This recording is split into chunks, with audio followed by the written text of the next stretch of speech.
This is Chapter 5, Lesson 3. The main question here is if we use the general multiplication rule and the conditional probability formula, how do we calculate the probability of two events both occurring? And how does this change if the events are independent? So as you watch this lesson, please keep this question in mind. So we write a conditional probability like this. So now this is talking about two events, whereas before we were talking about we were more focused on individual events and then calculating probabilities of individual events based on the total possible outcomes in the sample space. Like when we wrote out all the possible outcomes of 3 coin flips to calculate what the likelihood of an individual coin flip was. So here, P parentheses B vertical line A.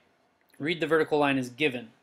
So when we say P of B given A, we're saying the probability that event B occurs given that event A has already occurred. So the probability that event B occurs if event A has already occurred. So if the probability of one event affects the probability of the occurrence of another event, then these events are not independent. So there's some sort of association between the two. The first event occurring is changing the probability of the second one, and so that's not independence.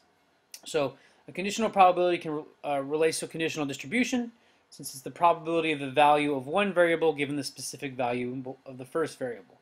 So just like we looked at conditional distributions before, now we're going to look at conditional probabilities. So if you are given a conditional distribution and you say P of B given A, cover up everything that doesn't include event A happening. So if you cover up all the outcomes that aren't event A, it's one way to just look and isolate the numbers that you need to use and kind of simplify solving the problem. We'll talk about that as we go through this work packet. So independent events are, two events are considered independent if one event occurring has no effect on the chance that the other will happen. So if the probability of B given A is the probability of B, meaning the probability that B happens given that A already occurred is the same as just the probability that B occurs, and the probability of A given B is the probability of A. So that would mean that if we're talking about coin flips, they're independent because the probability of a heads given a tails is still 1/2, and the probability of a heads is 1/2. So the probability of a head given that you've already flipped a tails is the same as the probability of getting heads. So those events are considered independent. Now if we looked at the cards example, the probability of drawing a red card and the probability of drawing a red card given that you've drawn a black card from the deck are different. And they're different because you change the possible outcomes left in the deck.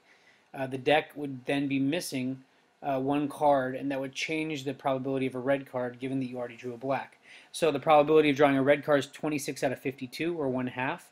If we remove a black card from the deck, it's 26 out of 51. So those two events are not considered independent.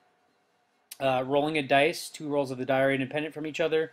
The second roll doesn't affect the first doesn't affect the second. Just because two events are independent doesn't mean there's an association between them, just because they're not independent. So one's not necessarily causing the other, just because the probability changes as a result. So with the example of a red card and a black card being drawn from a deck, the fact that you drew a black card isn't the variable that is causing you to draw the red card. So it's not, there's no association between them. You're just changing the probability of drawing a red card because you've drawn a black card. So there's not necessarily an association. There could be, so there could be an association between two events that's affecting the probability, but that's not always the case.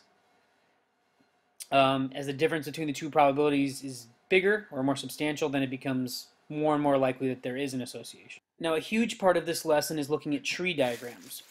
So we have a tree diagram up here for tossing a coin. 2 tosses of a coin. So we start on the left with our chance occurrence, what our chance events is. In this case, we're tossing a coin. We have 2 possible outcomes, heads or tails. We draw a line to each of those outcomes. On the line, we indicate the probability of that outcome. So 1/2 probability of heads, 1/2 probability of tails. Now we have a second toss. So now we have a second toss here. We have a line from each of the first outcomes to each of the possible second outcomes. Now notice we have 4 outcomes here because we could flip heads first, and then with our second toss, either flip heads or tails. We could flip tails first, and with our second toss, flip heads or tails. Tree diagram is really helpful because it helps you determine outcomes in the sample space. You can follow any of the branches out, so this one would be tails, tails. And then to calculate the probabilities. So you just multiply these two numbers, 1/2 times 1/2, or 1/4 is the probability of 2 tails. So tree diagrams are really helpful, and even more helpful in outcomes that are a little more complicated than flipping 2 coins. So tree diagrams are a key part. Drawing these is going to be really helpful in focusing your thinking. Just as we drew Venn diagrams and we've drawn the normal curves, these will be key in focusing your thinking and making it more clear what you need to do to calculate the probability of a series of outcomes or an outcome. And it can also help us determine the sample space. So our general multiplication rule here is the probability of A intersecting B equals the probability of A times the probability of B given A. Now, this means the intersection means the probability of A and B. This means both events A and B occur. And that's equal to the probability that A occurred times the probability that B occurred given that A occurred. Now we have to write P of B given A because this is like going out on the tree diagram and having 2 events. This is saying we have event A occurring, and then the second event would be the event B is occurring. And that's given that event A already occurred since that occurred prior in time. So that's a conditional probability right there. Now, if the events are independent, the probability, we talked about this earlier in the lesson, the probability of event B given event A would be the same as the probability of event B, meaning the probability A occurring would have no effect on B. And in that case, this would be our formula down here. Just the probability of A times the probability of B. Since coin flips are independent, all we need is this general multiplication rule down here. Probability of if event A is heads on the first flip and event B is heads on the second flip, the probability of A is 1/2. The probability of B is 1/2 because the first flip has no effect on the second flip. Now, if for some reason the first flip affected the second flip, then we would have to look at whatever the probability was as a result of having heads on the first flip. That's not the outcome necessarily. But looking at the example for cards again, the probability of a black card is 26 out of 52. The probability of a red card, given that we just got a black card, would be 26 out of 51. So we would have to use the formula up here and multiply 26 over 52 by 26 over 51. 26 over 52 here, because event A is drawing a black card. We have 26 black cards out of the 52. Event B would be drawing a red card, given that we have already drawn a black card. So that would mean we have 26 possible red cards out of then 51 total cards because 1 black card's missing. So drawing cards, we would use this rule up here. And keep in mind A intersect B means when they both occur. The intersection or the Venn diagram is where both circles are on the area.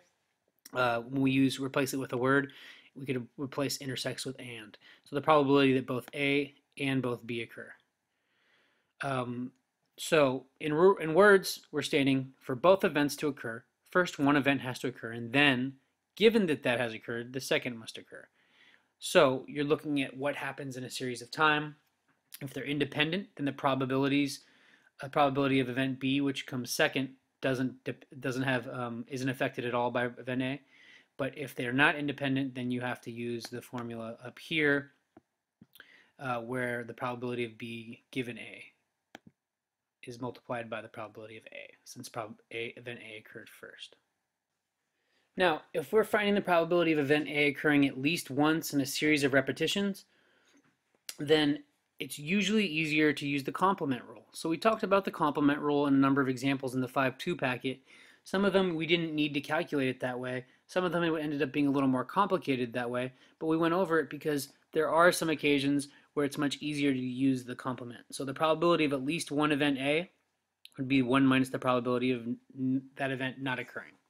So for 10 coin flips, probability of at least one heads is 1 minus the probability of 10 tails, since 10 tails is the only outcome that doesn't have any heads. So the probability of 10 tails would be 1/2 to the 10th power. Picture the tree diagram going out and 10 branches going from toss a coin to tails, tails, tails. So we have 10 total tails. The probability of flipping one tails is 1/2. So we multiply all those out. So you could consider those events A, B, C, D, E, F, G, H, I, J. And then we multiply all those probabilities out to get this very small number. So there's a high likelihood, over 99.9% of the time, we would get at least one heads on 10 flips. Incredibly unlikely not to get that. So here is one event where it's easier to use the complement because the probability of 10 tails is one outcome, simple to calculate. We don't have to write out the whole sample space. It makes it easier to think about it this way. So if you're calculating a probability and it seems too complicated or you're unsure, think, okay, I know the total probability must be 1 or 100%. Could I figure out the complement of this event? And then subtract it from 1 or subtract it from 100% if you're in percents. Okay, a key idea is mutually exclusive and independent. So if two events are mutually exclusive, they can't be independent. Since the fact that one occurs means the other cannot. So because event A and event B are mutually exclusive, it means that if event A occurs, the probability of event B is 0. So it changes the probability of event B. And that's a different definition of independence. So probability of event B should be the same as the probability of event B given that event A occurred. So mutually exclusive, if two events are mutually exclusive, they cannot possibly be independent. So here's an example here. Event A. So event A, a person's born male. Event B, a person is pregnant. So the two events are mutually exclusive because we know that males can't be pregnant. Somebody who's born male cannot be pregnant, and somebody who is pregnant cannot be male. Cannot be born male. So if we know that event A has occurred, the person is male, then we know that event B cannot occur. So knowing that A has occurred brings the probability of B, given that A has occurred, to 0, making those two events mutually exclusive and meaning they're not independent. So since event A occurring changes the probability of event B to probability B equals 0, then those are two mutually exclusive events. They're not independent. So if something's mutually exclusive, it's not independent automatically. So to calculate conditional probabilities, the probability of B given A, you would take the probability of A intersecting B and you divide by the probability of A.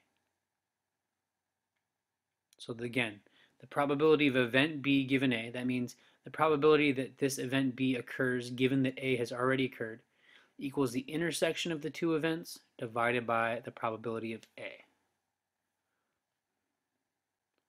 So this more or less is referring to the probability that they both have to happen divided by the probability that A has to happen because A has to happen first. So probability of B given A equals the probability of A intersect B over the probability of A. So here's a example we read over in class about people. Event A was reading USA Today, event B was reading New York Times. So we knew that 40% of the people read USA Today, represented by the yellow circle and the green. 25% read New York Times, represented by the blue and the green. And that 5% there is people who read both. So looking at the probability that a randomly selected resident reads USA Today also reads the New York Times, we can look at the probability of A intersect B, and that was that green area that was 0.05, given the probability of A, so 0.40. So it's basically saying A has to occur first. Chances of that are 0.40. B has to occur second. So giving that A has occurred increases the chances of B in this case. Increases the chances from the intersection of the two events. So you're looking at event A again was